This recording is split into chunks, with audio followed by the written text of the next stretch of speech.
Dear ladies and gentlemen, dear friends, dear subscribers, so we're very glad to start the next podcast which we have on our channel. And as you may know, our podcast we mostly target to find the interested people from different organizations, companies, ministries, from the government, in order to speak and explain and maybe to get in touch to understand the current situation, the companies, organizations in the economic market, financial market, in the businesses as well. So that's why I really glad to introduce you, the head of the East Europe, West Balkans, and Central Asia division of the Ministry of Industry and Trade of the Czech Republic, Mr. Václav Lidl. So welcome to our podcast. Hello. First of all, thank you very much for inviting me to your podcast. I'm very grateful for this opportunity to say more about what do we do, actually, especially for Czech businesses, because that's our main task, to support Czech businesses abroad. My division is part of the section on EU and foreign trade at the Ministry of Industry and Trade. And as was explained by you, I focus on very interesting and promising region of East Europe, Central Asia, West Balkans, and Turkey. So basically, former Soviet Union, West Balkans, and Turkey, like geographically. And as for the principal issues or tasks that we are tasked with, that is in more like general terms the formulation of Czech foreign trade policy that basically means that on both like multilateral and bilateral track, we are setting this like foreign trade policy. On multilateral track, that means especially the common trade policy of the European Union, but also WTO stuff and all these issues vis-a-vis the countries that I have in my competence, of course, and the bilateral track. That's basically what's still in the like national domain in relationship with these countries. We basically call it support of Czech exporters on these markets, and for these purposes, we use various instruments. We can delve more into it in the next part of the podcast, but in general, it's organization of various incoming and outgoing business missions, also business missions accompanying various political representatives of the country, organization of various business fora, the Czech official representation on various fairs and exhibitions in abroad, but also here in Czechia, if there's this like foreign element to it, and also, well, basically, if there's like any communication with our foreign partners regarding economic issues, I mean, out of these countries that I've mentioned, it's always to us. So for instance, yesterday, just to showcase to you, we were preparing some notes for our prime minister because he will be meeting some presidents and prime ministers out of these countries. To be more concrete, for instance, from Uzbekistan and so on. Yeah, so that's also our task. But this would be complete explanation of what do I do like 2.5 years ago when my division had 6+1, meaning me, 6+1 members. But now I have my division has doubled.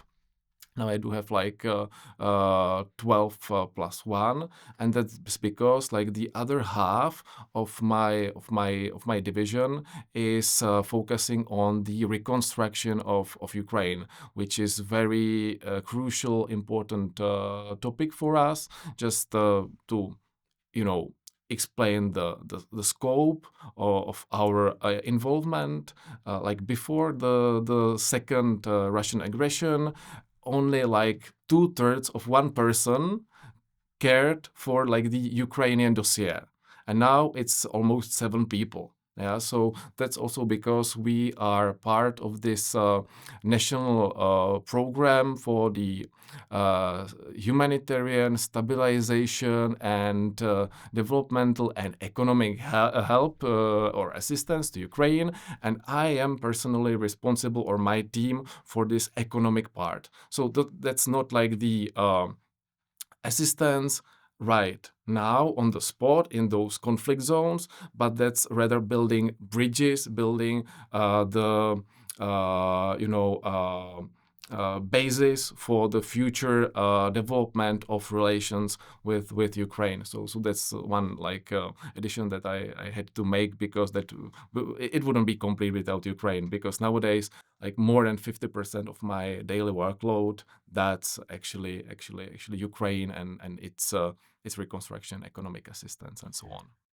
Yeah, that's interesting. So, and as your division is mostly responsible for the West Balkans, Eastern Europe, former Soviet Union countries, and also the Central Asia.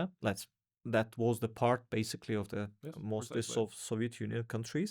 So, and also Turkey. So, and Turkey is also the big partner of Czechia.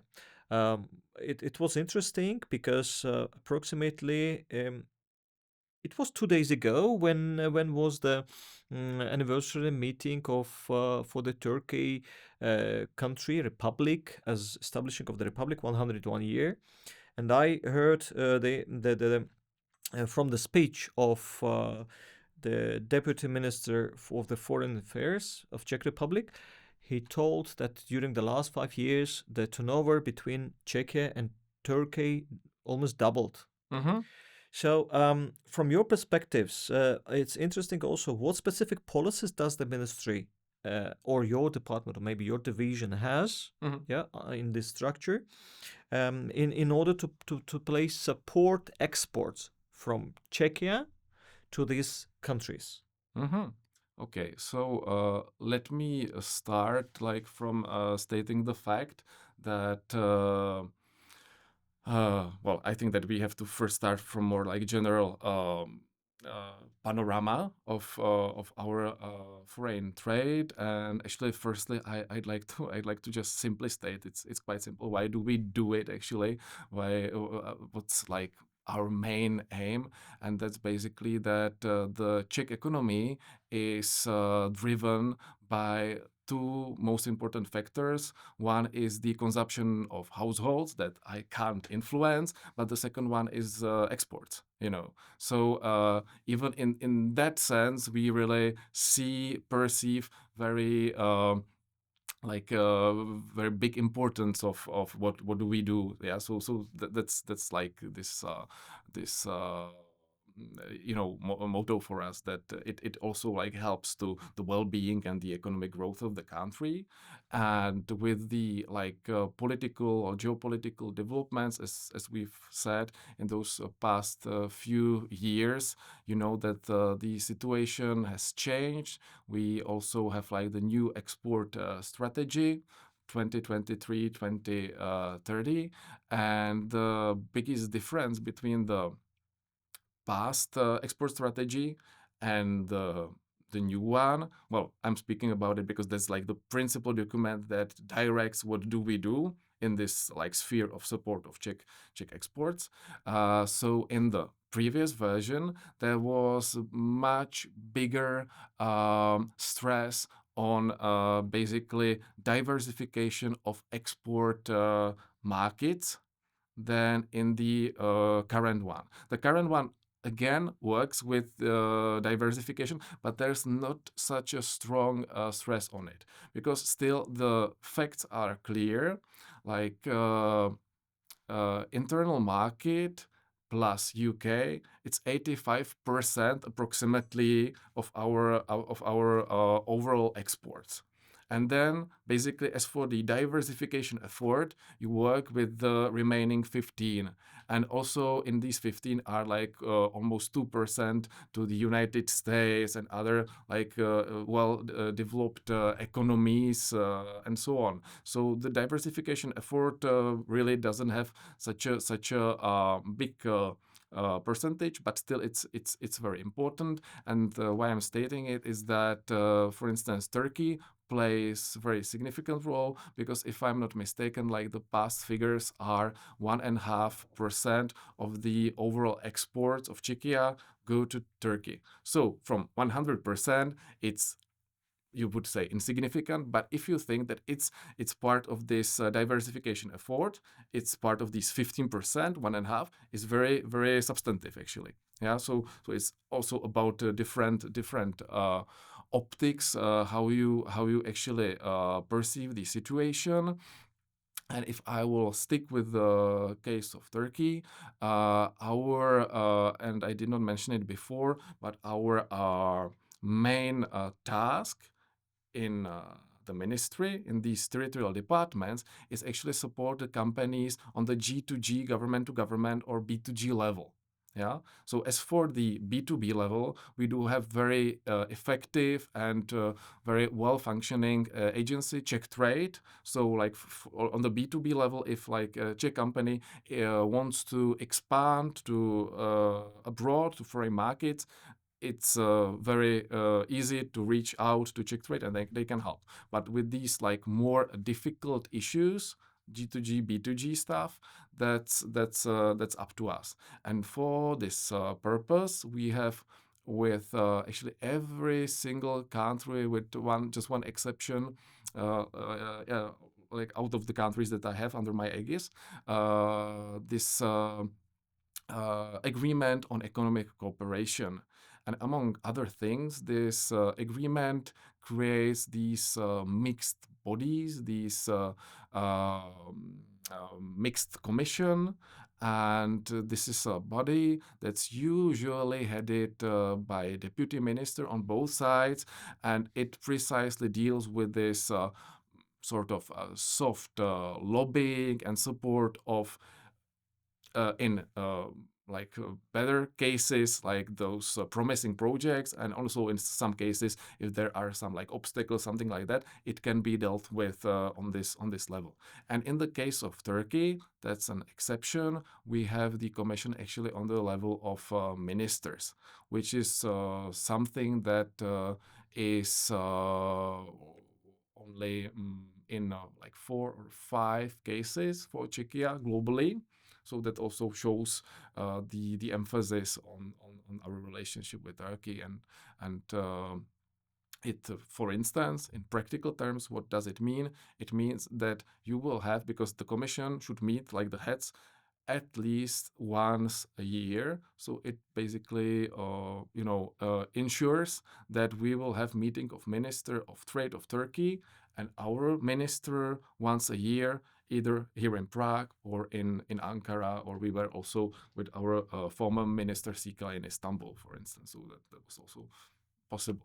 So that's this framing instrument that we have with all these countries, and under the aegis of these commissions, then work these other instruments, and of course everything, and that should be also mentioned, is in close contact and cooperation with our MFA, because for us the principal partners are the economic diplomats, not only in our embassies abroad, but also in those partner embassies here in Prague. So if economic diplomat from Azerbaijan comes to the post in Prague, I think the primary source of information and hopefully support comes from my department actually. Yeah, that's also something that I think in the inception I should stress that these territorial divisions or departments, they are unique in the way that you have two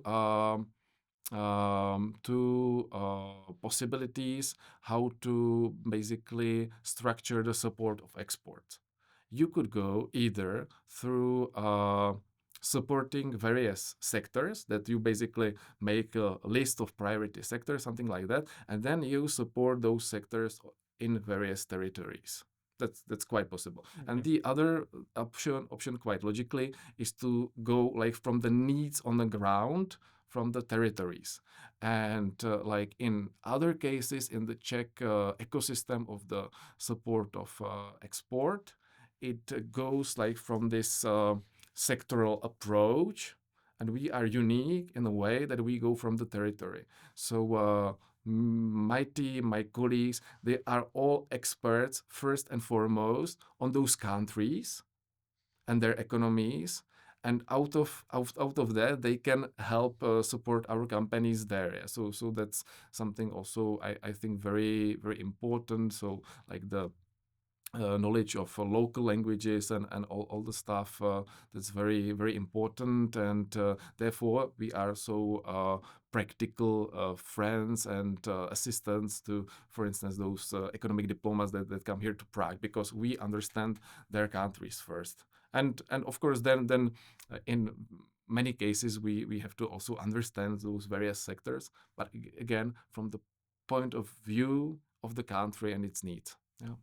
Yeah, that's interesting because normally, if you are in a cooperation with the economic diplomats, let's say like this, so from the different countries, mostly for people and even from Czech companies, I think it's also important to understand what is the process exactly. So, for example, let's say the very simple example. So, one Czech company wants to intervene any of the market that you are responsible for. What the company should do if they would like to have the support from the ministry. So how the collaboration starts, and how do you see this collaboration with the companies? Yeah, understand. Well, there is first and foremost this website called Business Info, where we tend to say that like everything for our entrepreneurs should be, including also the those sites regarding various export markets.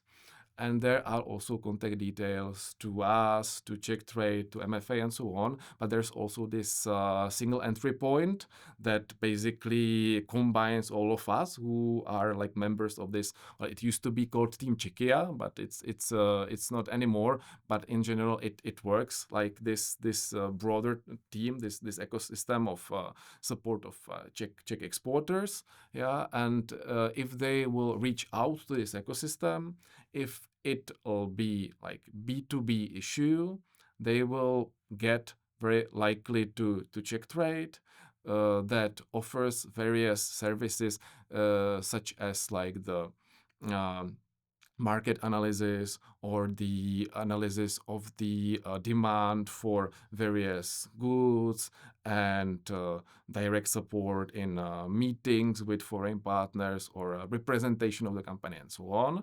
But if it's B2G or G2G level, then they will get to us or to our embassy there, and we still, like as I've said, we work in a tandem, so to us basically, and then we will raise the issue if we will find it relevant.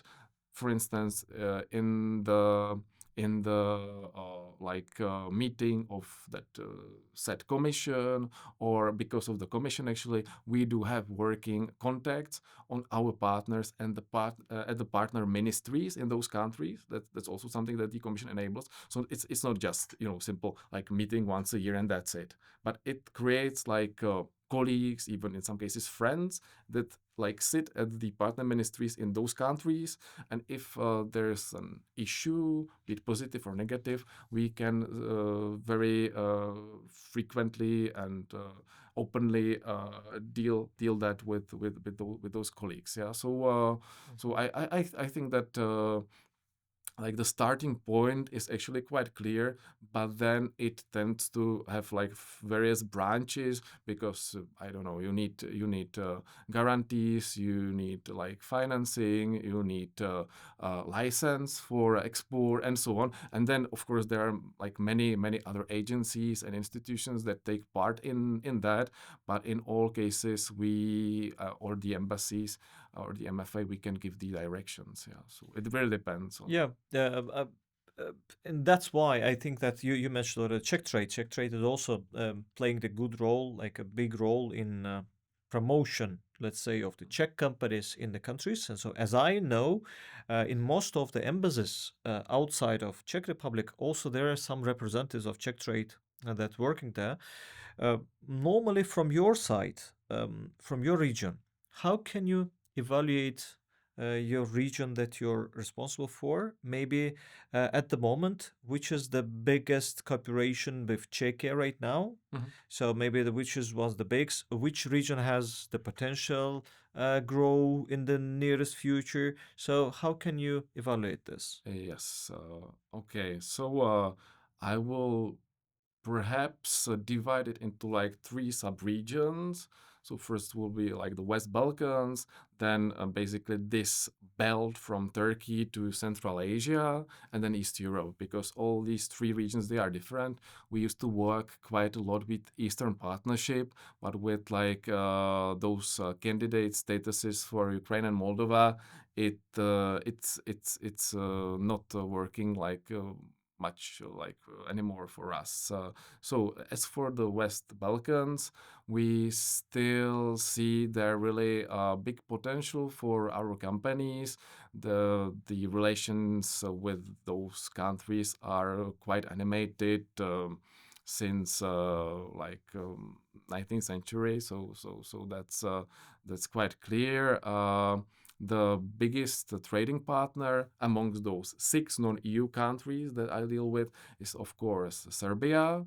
We have there that Czech Trade Office, actually a newly appointed director now, and very active embassy, and actually quite a lot of both like simple export projects and also quite a lot of investment, like really big, one of the biggest investment Czech investment groups are present there.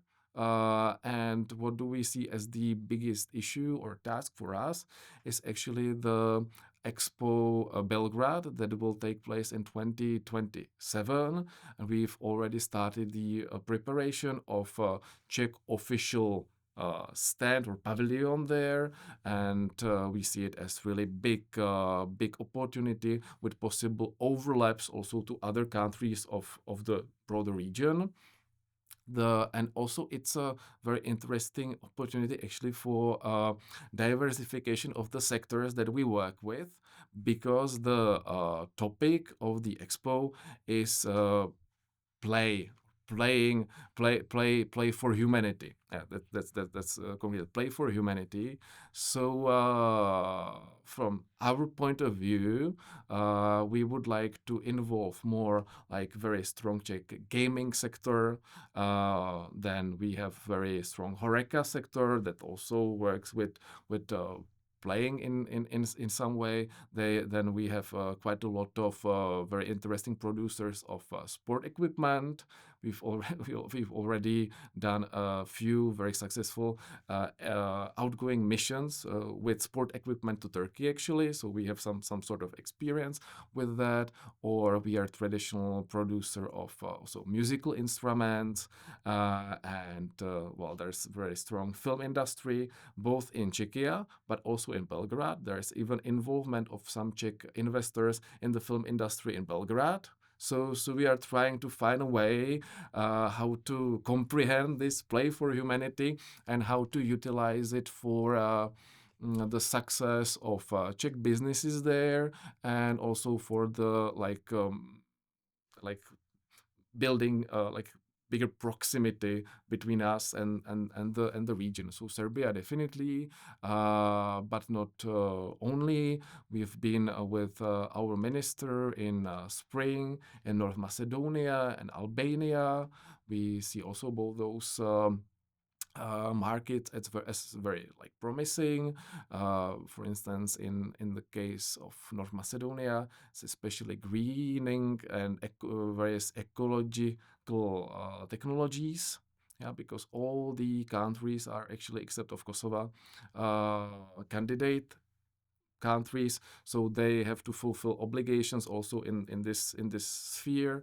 So that's very important. Or also like smart city technologies are very promising there. We have organized already once this like big mission of mayors or vice mayors from West Balkans to Urbis Fair in Brno, which is like the biggest smart city fair in Central Europe. So that's also, and also like mayors from Turkey were present there. And what else? What do I see as very promising? And we started to ponder how to approach it. More specifically, is the West Balkans investment framework that again provides some guarantees and some financial instruments from the side of the European Commission, like this IPA3 and so on. So we would like to be also more proactive in that, and especially building on the experience that we have in Ukraine. I will get to that later on.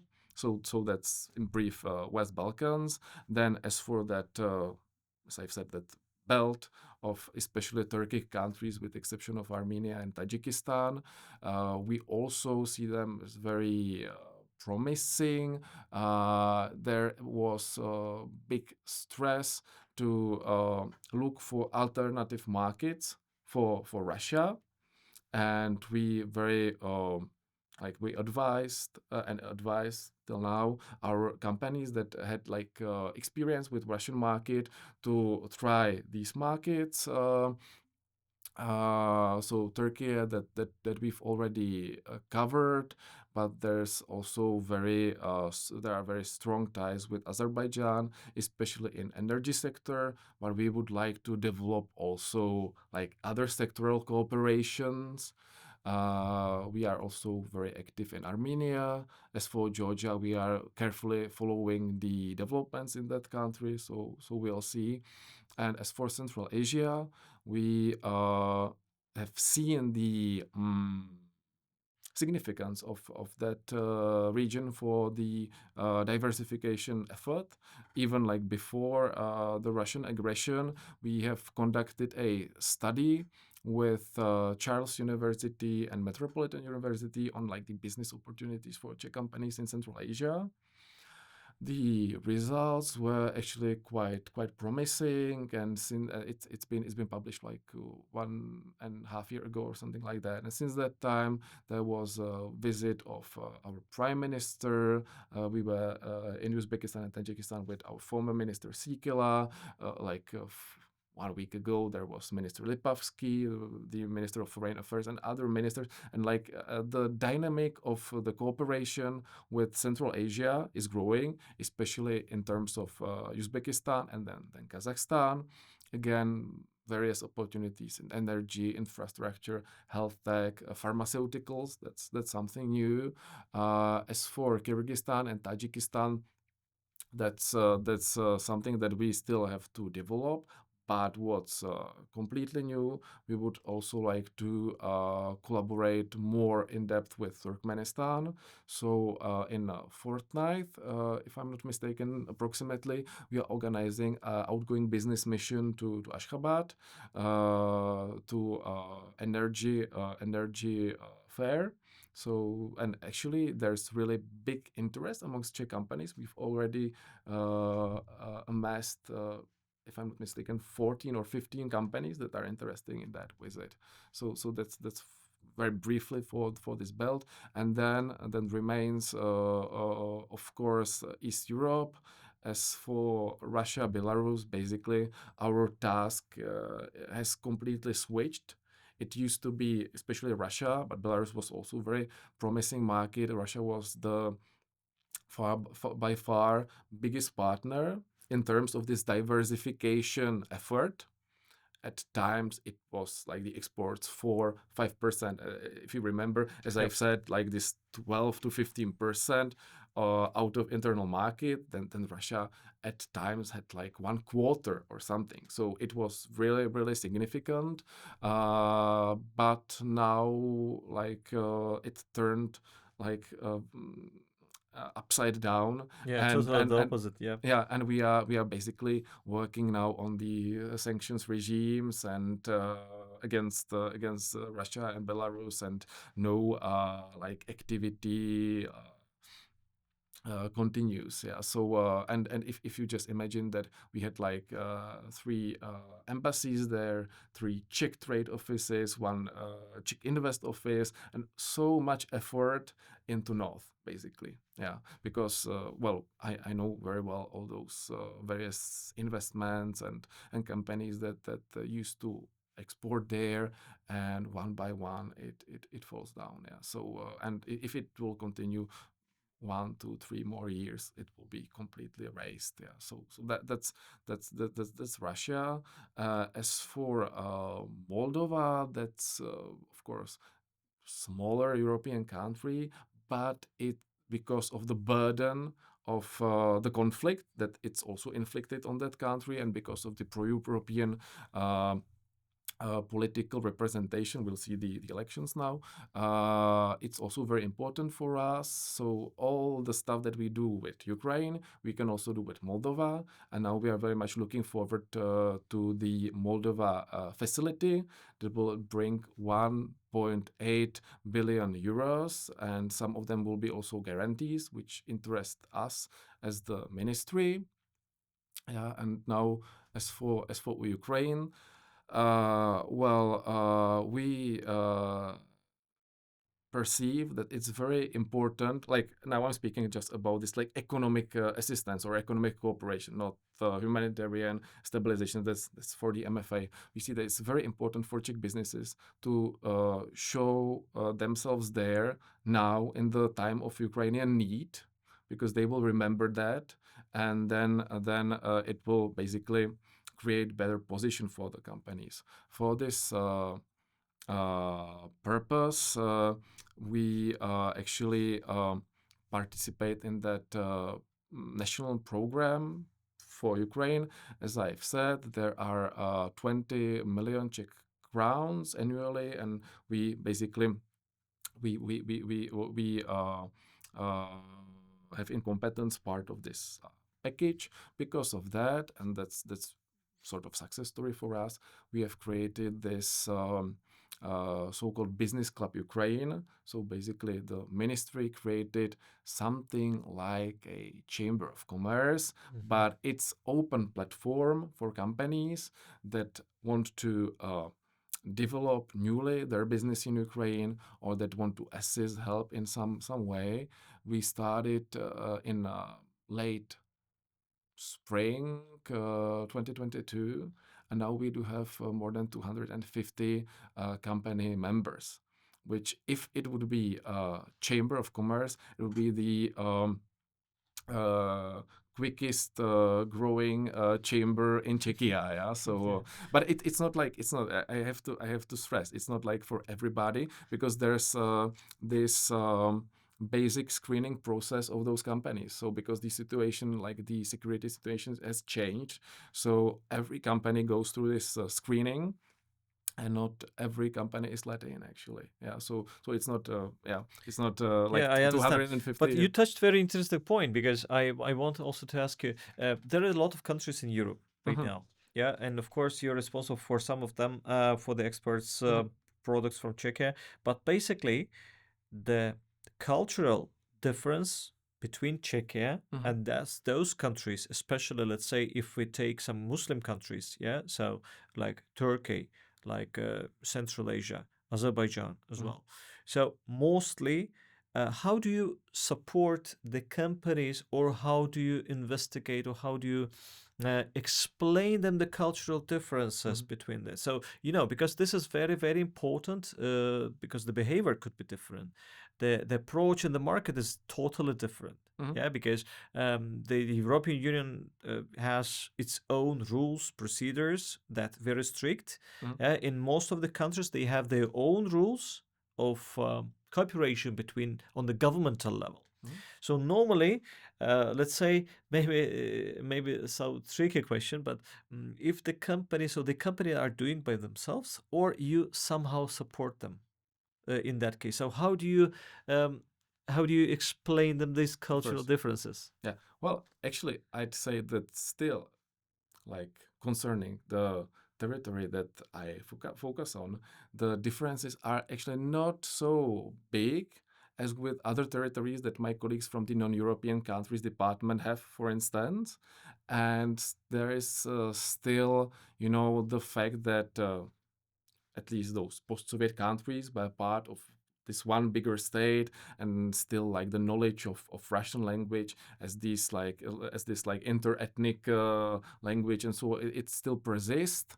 And I think also like the character of those societies therefore is not so different as in other cases, because nowadays, as you very well know, we and also in my division have a quite a lot of dynamic with South Korea, and then there, of course, the social or business etiquette is strikingly different. That's fact. But for like even like Central Asia, I don't see that it's so different. But still, it's of course part of that export strategy, and there's this part of building capacities for exports, and that. Like translated means that Czech Trade and also we and the MFA organizes plenty of various seminars how to so begin business in these various countries, and colleagues and also and so on, we speak about these cultural differences and how to work with that, and of course that it's not like dealing with entrepreneurs in the internal market and so on, so that happens, and that's like integral part of this ecosystem of the support of exporters. But still I think that even in Central Asia, the tide is changing. Um, like 5 6 years ago, like all these commissions that I've mentioned, the working language was Russian, so we all have to speak Russian as this lingua franca in that region. But like step by step, the countries switched to English, Kazakhstan, Uzbekistan, and so on. So now we speak English, but of course, Russian is advantage, because like usually like the leadership or the management, they speak English, but if you need to discuss something more in depth, or the companies, their partners, then still Russian is needed. Yeah, so that's something that is taking place actually, and we work with that, and the same pace for West Balkans Yeah. or Turkey. Yeah, so Yeah, that's in my opinion. I think that in any case, like as much more language do you speak, do you can communicate, for example, that helps you to be more proactive mhm, with the different countries and not depending on the political situation. I mean, like I'm speaking only about the economic situation right now. From this point of view, so you several times mentioned that about the impact that you already see from the Russian market or cutting the Russian market right mhm, now with Czechia.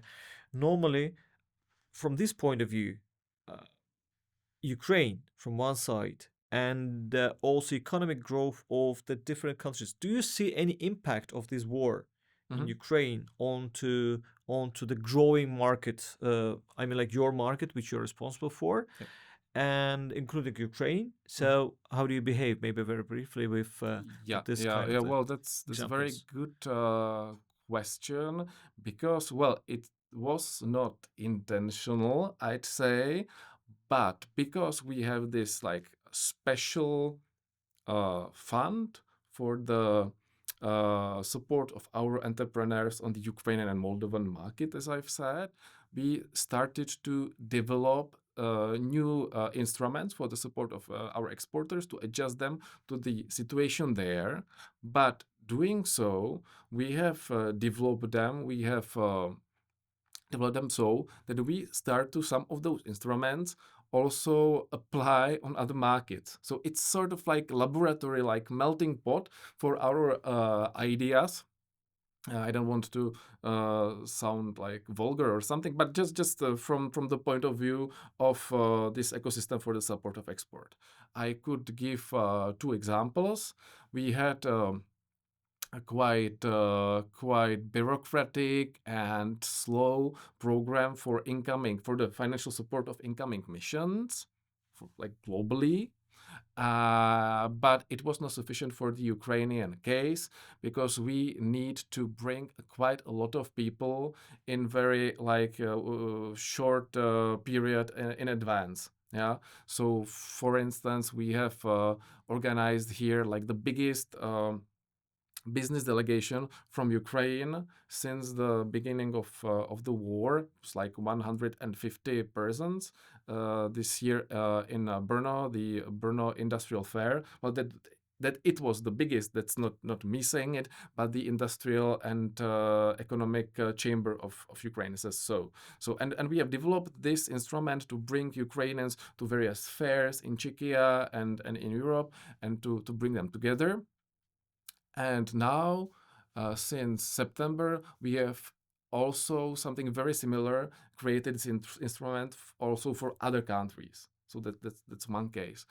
Or another case is that we think that those countries that are under like different like pressures, uh, like not only Ukraine, but like Israel and others, they tend to create quite a lot of successful and very promising startups, unicorns, and so on. And therefore, we participate in this initiative, Invest in Bravery, that basically brings together Ukrainian startups and investors not only from Czechia but also from other European countries, and we even created or it will be created in December, but it's been signed and everything. It's fund of funds for the support of Ukrainian startups and their expansion on European and North American markets.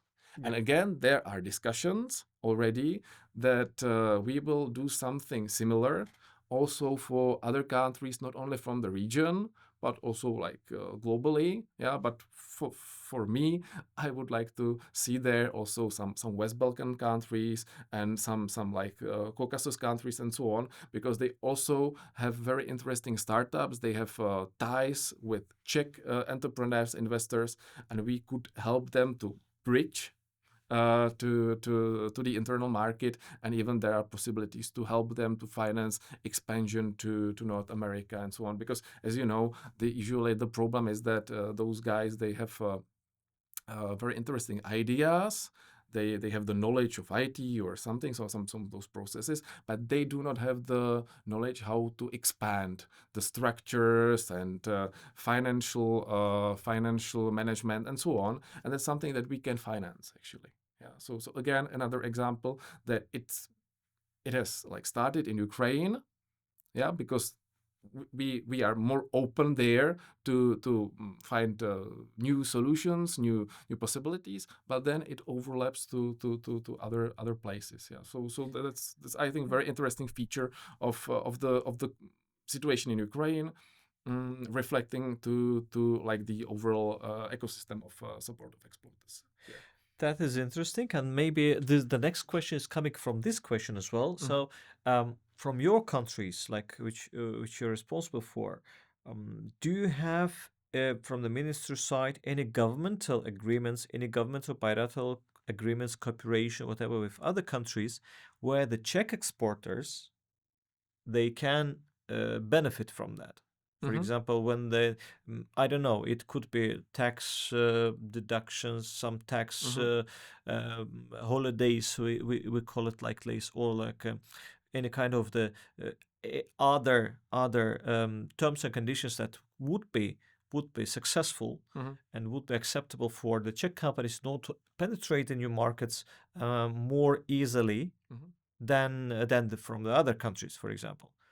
Yes, of course. Well, there are those agreements. There's this triage on like bilateral level. That's the prohibition, the agreement on prohibition on double taxation, and then the agreement on support of investments. That's under the competence or aegis of the Ministry of Finance. In quite a lot of countries that I care for, they exist, and we are directly responsible for those already mentioned agreements on economic cooperation. And as I've said, we have them with every single country, with the exception of Turkmenistan, actually. But then now we are planning the business mission there, so who knows what will happen? And they only differ in the level. Yeah, so there are some that are just on the level of like deputy minister, some on the level of minister, but they exist and they work quite well. So that's the bilateral track. But of course, you have a much more important multilateral track, GSP plus agreements and association agreements, and now some of those countries are candidates. Some even started to open the accession process, the chapters, and so on. So then it's much more complicated and promising, I'd say. And perhaps I've omitted also to mention it's not an agreement, but something that I see as also very big opportunity in this broader region. And that's the appointment of our new commissioner. My former boss, Mr. Sikela, will be the commissioner for, amongst other things, Central Asia and the Global Gateway Initiative. And we see it as a really big opportunity to start more work with the development aid, but also the support of our exporters through various guarantees and so on. So that's also something that especially in Central Asia, we already have a few projects that we would like to turn into these flagship projects of the Global Gateway.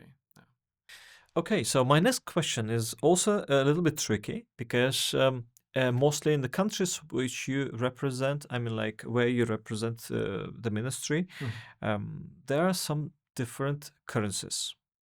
And this is always the question for the exporters. So, do you play any kind of the role in this kind of the preparation to the currency exchange risks in the different countries? Because it could be devaluation of the currency, it could be also including the inflation in the the country, specific countries. So, do you play any kind of the mentoring role for the exporters, or it's fully the responsibility of the companies?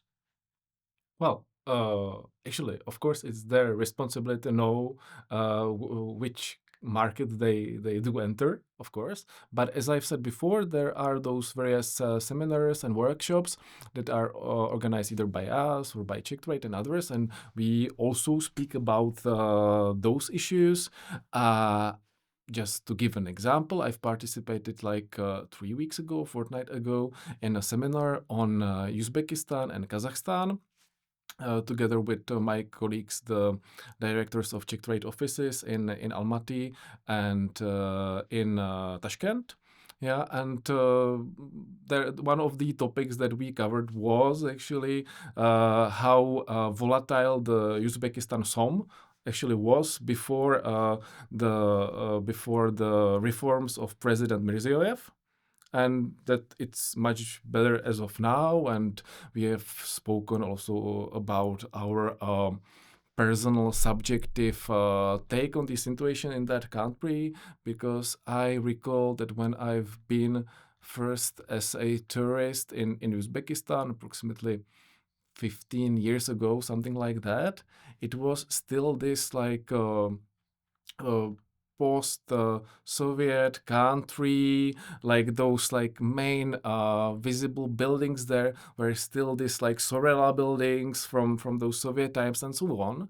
And now when I have been there, for instance, with my former minister, this 2 years ago, it's a vibrating, modern country with those glass buildings, skyscrapers, and stuff like that. It reminds me of Baku, actually. Yeah, that especially Tashkent looks like so. Yeah, so that was also something that we shared, and as we've spoken about it before, how to make a business with Uzbekistan and Kazakhstan in this sense, and so on. So of course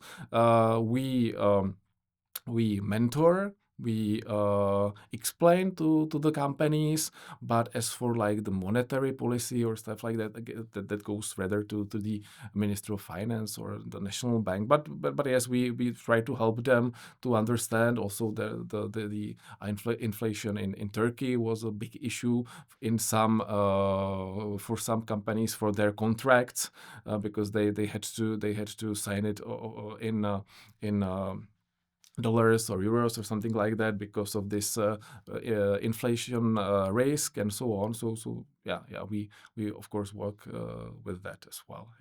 Yeah, that's in any case, the company should be much more careful about this. Especially, this is a very good example, by the way, the Turkey right now. Like in Turkey right now, the inflation rate is too high, and of course, they try to stabilize this inflation in order to develop the economy on a smooth way.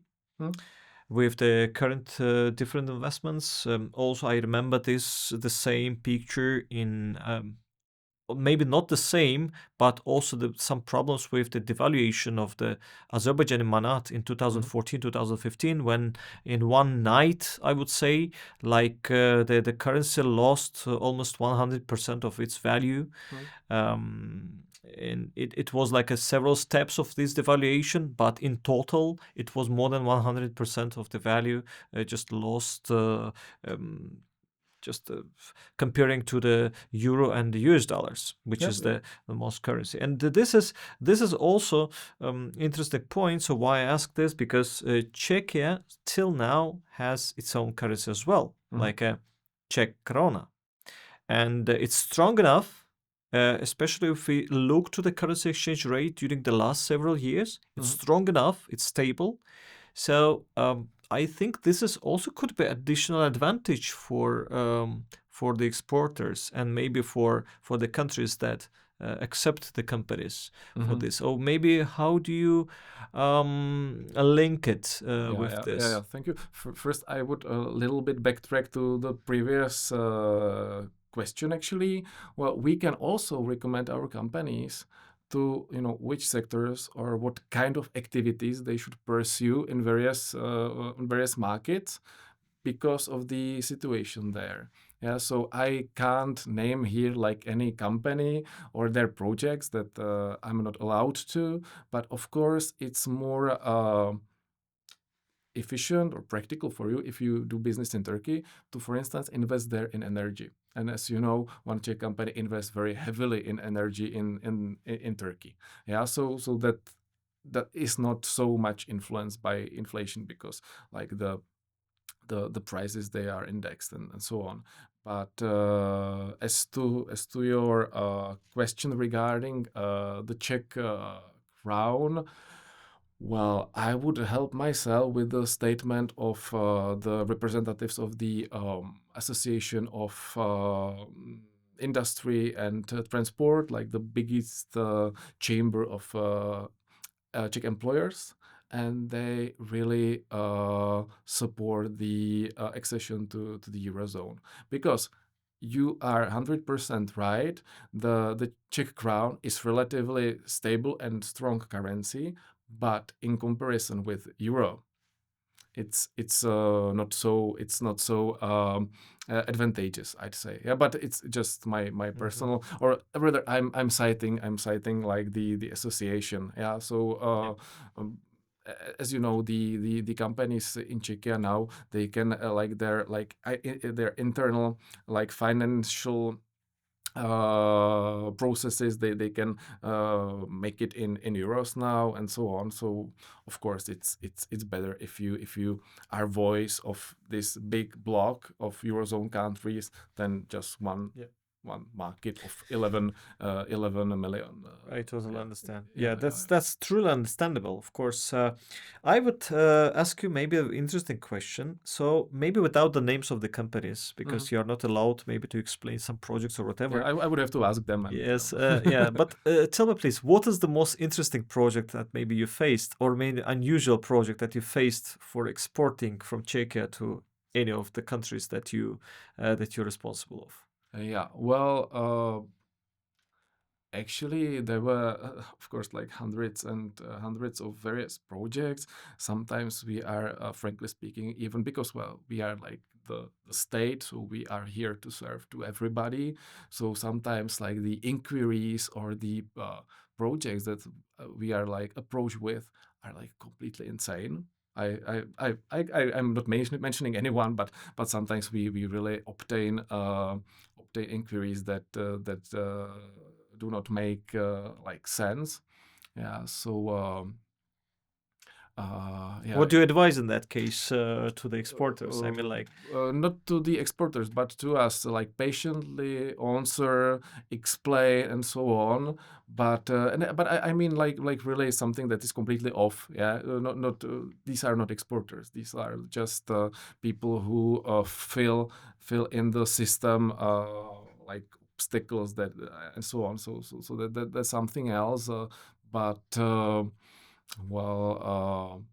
You mean something which was like extraordinary, like as for maybe interesting, maybe useful, maybe interesting project that already was implemented in any of the country by Czech company, but it was significant, yeah, for yeah, example. yeah, yeah. Well, Again, without the names, maybe, but the project itself. What about the project? yeah, yeah, yeah.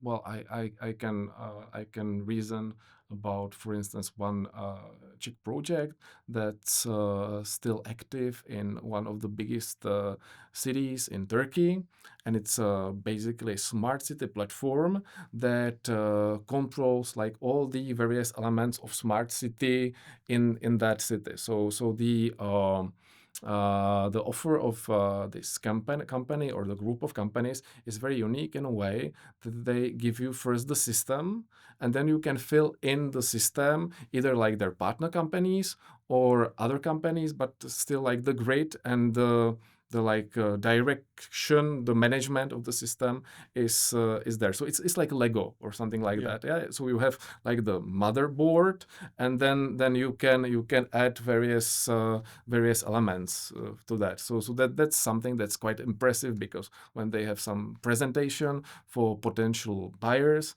they can basically open in their laptops uh, this city, and you see there like various like traffic cameras and so on, and of course they can't override it or something, but they can show you how does it work there. Yeah. So that's for instance one very interesting example, and I like it because it's, as I've said, this Lego system that you actually build space for other exporters to join in. Yeah, because you offer this motherboard, the metrics, and the others can join in, and usually it should be great if those others will be also Czech companies with whom they collaborate. Yeah. So that's That's interesting. So yeah. you touched very interesting point, and it was about my next question. Mm-hmm. So I wanted to speak about the technology, the Mm-hmm. development of technology,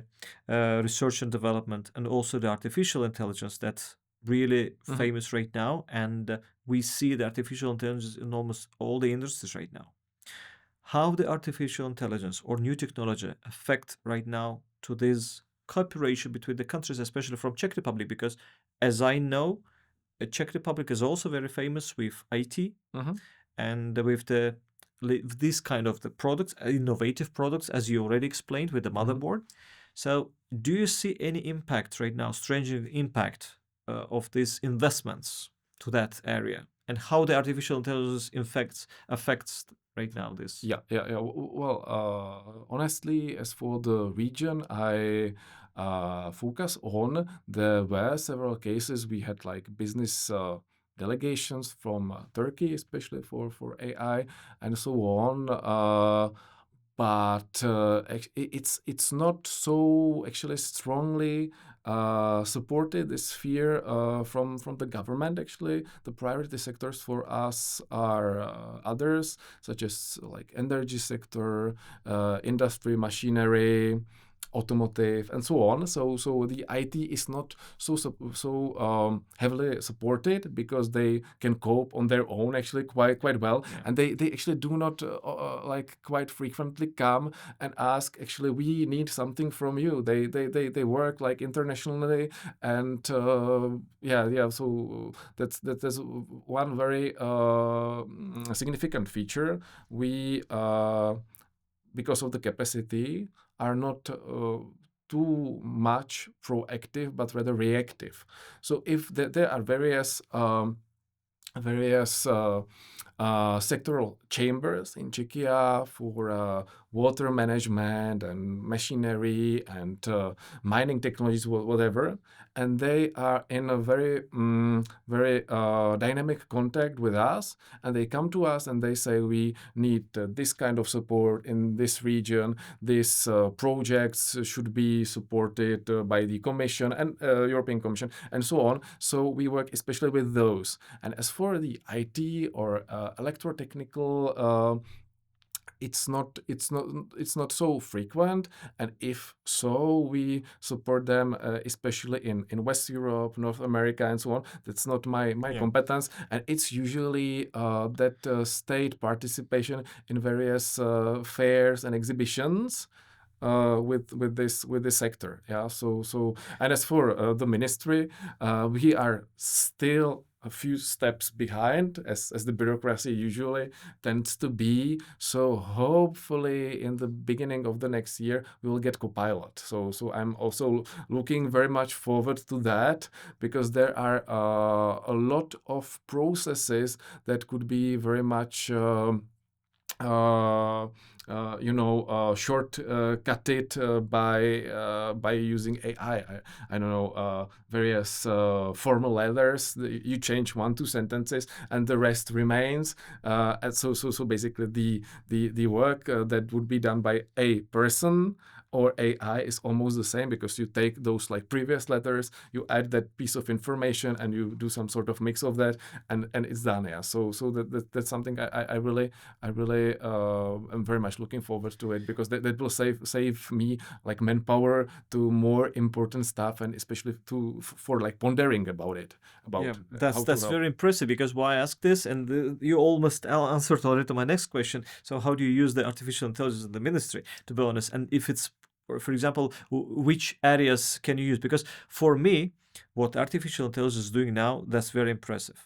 So I will give you one very short example. So a couple of days ago, my son and my daughter, they played me the music on the phone, and I was so impressed, because I heard the voice of the very famous artist, but the language was Czech. And I was surprised. I said, I truly understand, and I'm truly sure that this person is not singing in Czech language. But they put me this music, and I was impressed. And they said, this artificial intelligence program created this song, like with the voice of the famous artist, but in a different language.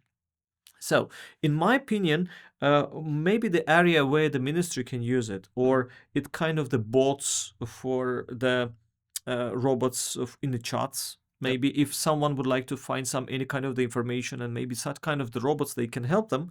But where do you see also Yeah. Well, actually, to some extent, we use artificial intelligence even now, because, well, frankly speaking, we all have to like speak several languages, see one or more, and so on. But it's like quicker to do it through DeepL or something. But you have to be careful what you put there, because it could be only something that is not somehow restricted. of course, but still, in some cases we use it, and I don't know. In that business club Ukraine that I've mentioned, we generate those various images through AI. So we had the last time we had like this fair. We had very nice images, it was sort of cartoonish. Kiev and Prague, very nice. If someone would have drawn it, it would be extremely expensive and it would take quite a lot of time. But with the AI, it took like a few minutes, and it was done. But as with the ministry in general, how to put it? Basically, the state administration, well, not only according to me, is a flow of data sets. Yeah, basically, the state, as we see it, it's not those buildings. Yeah. It's not those buildings and those people, but those data that flow under some sort of rules. And the most helpful thing that could like provide us the AI would be to help us sort those data sets, work with them, and so on, to combine it and so forth. But the trouble is how to set it in terms of security, because there are some files that belong only to the division. There are other files that belong to other divisions, other sections, and so on. And to set those rules, who can, source from what, are very problematic to analyze and to come up with. That's actually the point where we are now. Yeah? With our like security department, we are discussing who needs basically approach where, and also how to include internet, because a lot of stuff can be taken out of the internet, but then it's not proven that it's true or false or something. So you still have to check it. Yeah. So that's, and there were like in this test regime also some not completely nice cases when AI took something that it shouldn't take, that it was not allowed to take out of somewhere. Yeah. So we have to be very careful. But in general, one of our tasks, for instance, is to create some documents, some dossier for our representatives, political ones or deputy mayors, also when they go somewhere. And basically the process is that you write something about the part of the dossier you understand, but then you have to reach out to colleagues who do industry, to colleagues who do energy, and so on. And you write an email or you call them, please send me that or that, and so on. But they have the data sets. They just have to change them a bit. So the AI could basically do all this like networking, this combination, and it could basically create this data set without like all this unnecessary communication, alternations, and so on. So it could help very significantly. Yeah. Yeah, this is a very interesting point, because you touched several days ago. My students asked me, because we had the business plan work. My students ask how the ChatGPT is generating the data or generating the answers. So of course they're using the network. They're using the information that you have in the open source. But at the same time, you need to be very careful. This is what I repeat, your words. You need to be very careful with that. Because if they take the not correct or incorrect data, so you will you will fail. Yes. And this is the most important thing, to combine the artificial intelligence with the reality. Yeah. So, but it's and actually, if I may add, we tend to work quite a lot with not only like standardly classified secret information. Yeah, that's one level. So that would be completely inaccessible for AI, of course. But then in our case, we actually, in comparison with other ministries and other like units, divisions, we speak quite a lot with other ministries, other institutions, of course, but even more, we do speak with businesses. and the businesses, they tell us very often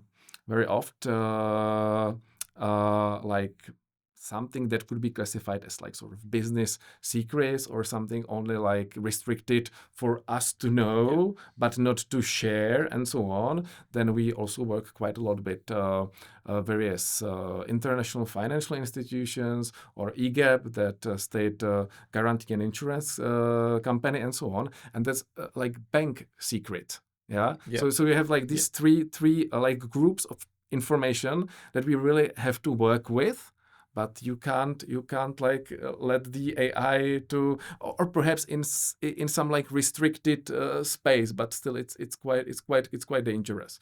Yeah. So that would limit us, but that's also, on the other hand, our biggest advantage, I'd say. That what do we actually do? In other words, is to aggregate the interests of Czech businesses in those various territories based on our like meeting with them, with their associations, and so on. Yeah, but as I've said, it's difficult to put it to AI. Yeah, then.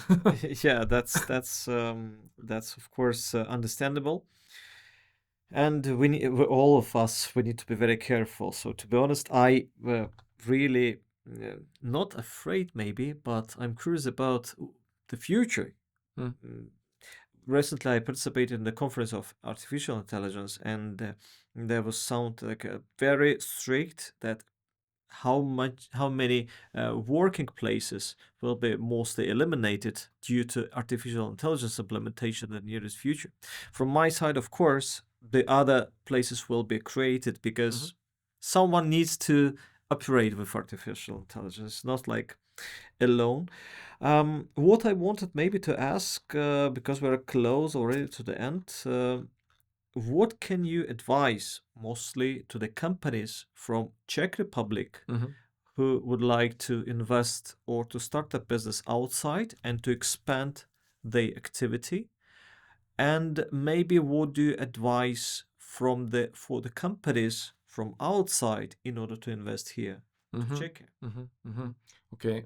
First, just I would add one short sentence to what you've said about the AI, because I suppose that especially here in Czechia, with this ridiculously low unemployment rate, it would be very helpful, because as is quite visible, without this influx of labor force from Ukraine after COVID pandemic. Well, I can't imagine how our industry would actually work. Yeah, so perhaps if the jobs with low added value would be basically overtaken by AI, then though that the labor force could do something with higher added value, and that's precisely what we want, and what's about like the export strategy and the economic strategy of Czech Republic, which is actually quite new, because it was presented during that Brno machinery fair actually one month ago. Yeah, so that's also quite important. And what would I recommend? Well, definitely, if they would like to enter completely, Czech exporters, completely unknown new market, it's very good to approach that very dense ecosystem of state support of Czech exporters. They can enter either through us, the Ministry of Industry and Trade, or our embassy or Czech trade in that country, or through the MFA. And then we are, I think, very efficiently connected, all the involved agencies and ministries and so on. Ministry of Transport, Agriculture, and so on.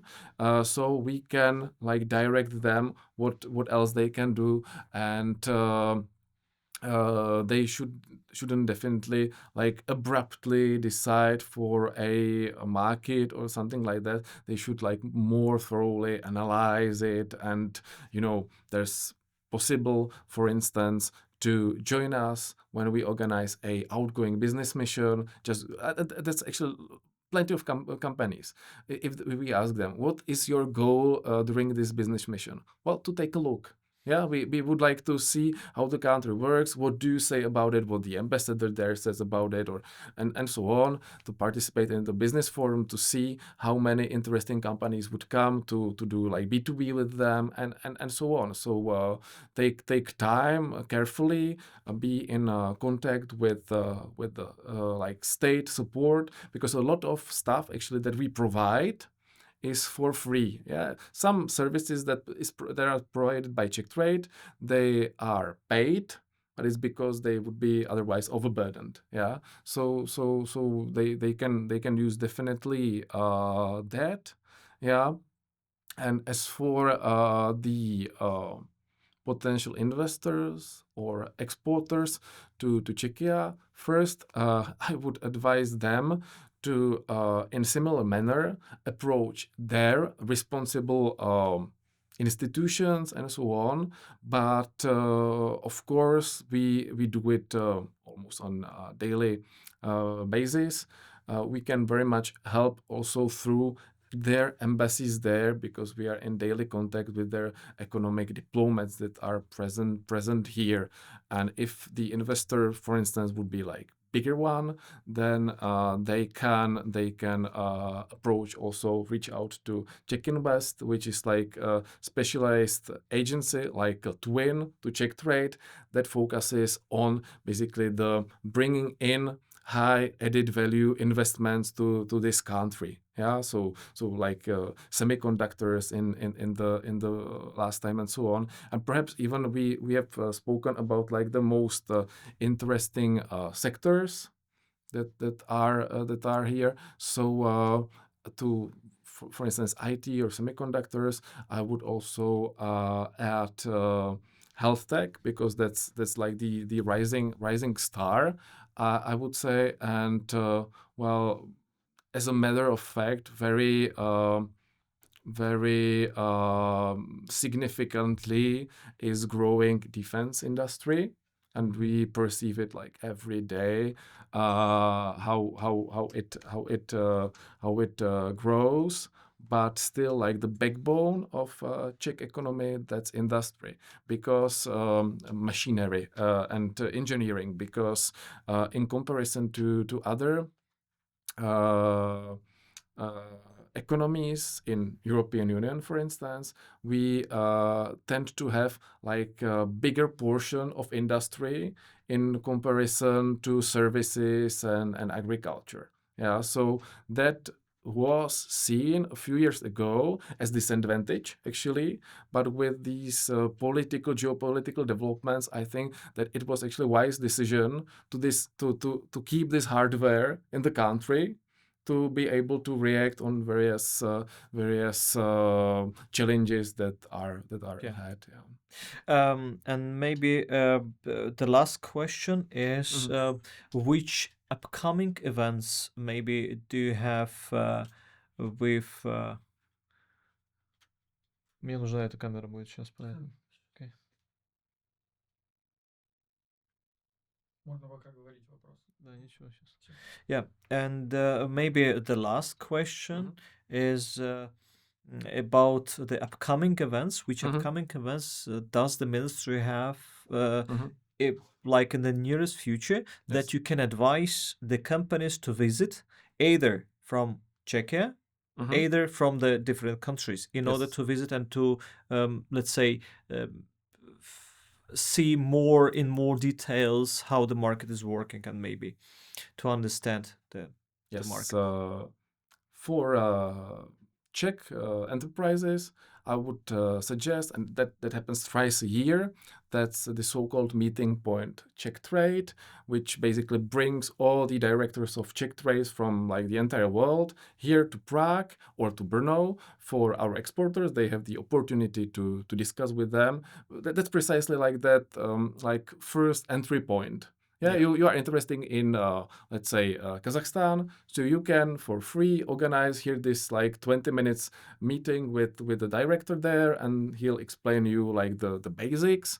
Then in 2 weeks time, there will be also organized by Czech Trade this Future of Exports Forum, which like develops more in these all issues that we have covered, and more specifically for us. There will be also other business missions accompanying our minister, but because our minister is quite new, because the switch took place just a few weeks ago, we are still discussing with him which territories will he visit. Like next year, this year he has a lot of homeworks, let's say, the nuclear energy tender with South Korea and digitalization and so on and so forth. But on the Ukrainian level, which is very important for us, as I've said, we organize, but it's not only for Ukraine, and that I'll explain. We organize twice a year Czech official participation in a fair Rebuild Ukraine in Warsaw. It will happen also in like 14 days there. And it's not only about Ukraine, because there will be quite a lot of businessmen, for instance, from the United States. We will have meetings there from Poland and so on. And then we also organize in Czechia this event called Contact Ukraine. And it takes place twice a year during that already mentioned Eurobis Fair in Brno, and during that International Machinery Fair again in Brno, because they have like the biggest fairgrounds, so it's always there. But for instance, the last Eurobase, we did not have there only Ukrainian delegation, but actually, as I mentioned, even bigger delegation from West Balkans and Turkey. Yeah, so it's like as I've said before, it starts with Ukraine, but then it overlaps also to other countries. And maybe one more thing that I would like to mention, because it's very like dear to me, or important to me, to more explain what do we actually do. And that's something I only like touched upon. That's the Ukraine facility, because as I've said in the inception, we especially do the G2G or B2G stuff. And in the Ukraine facility, you have like 30 billion euros in guarantees, blending, grants, and so on. And we focus especially on the pillar 2, which are guarantees. We have agreed with the Czech Development Bank, which is something that was not yet mentioned, that we would like them to become implementer of the facility, which is something completely new. But again, it could overlap to West Balkans, to Global Gateway, and so on. But they will start from Ukraine, and we have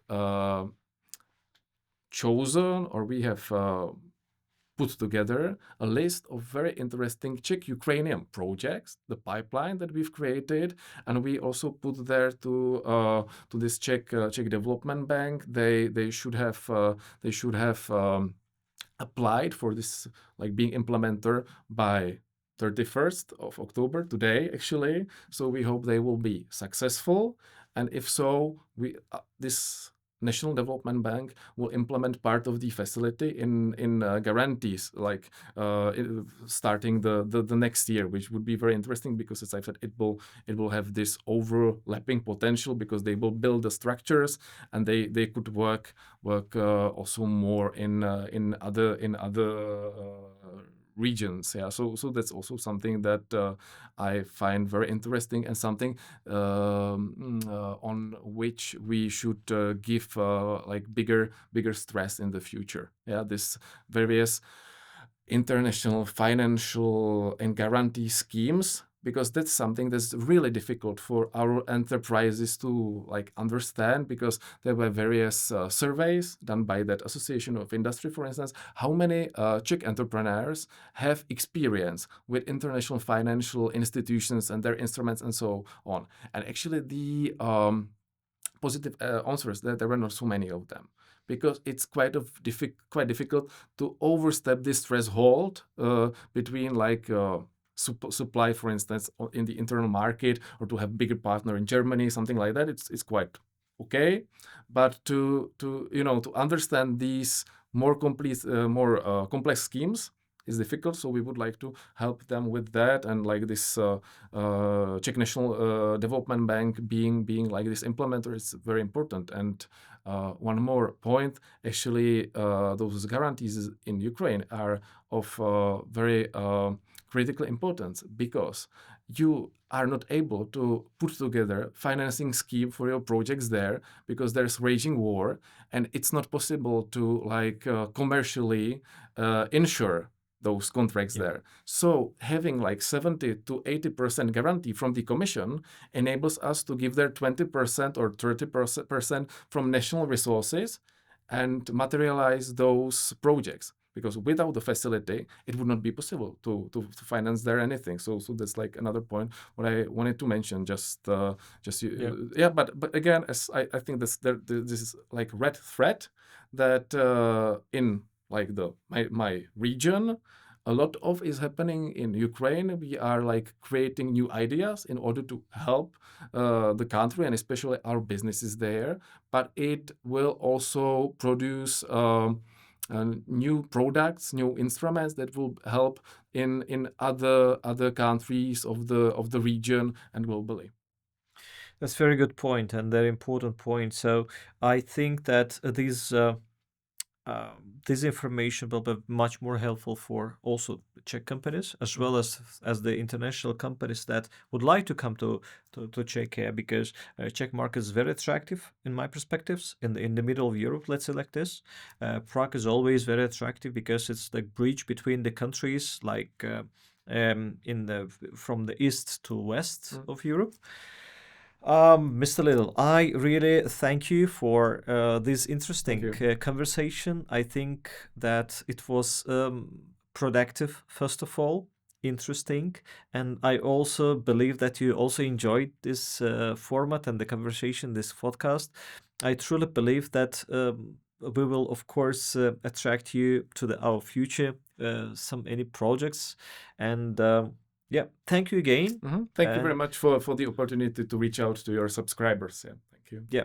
So, dear ladies and gentlemen, thank you again for this podcast. Today, our guest was the head of the East Europe, West Balkans, and Central Asia Division at the Ministry of Industry and Trade of the Czech Republic, Mr. Václav Lidl.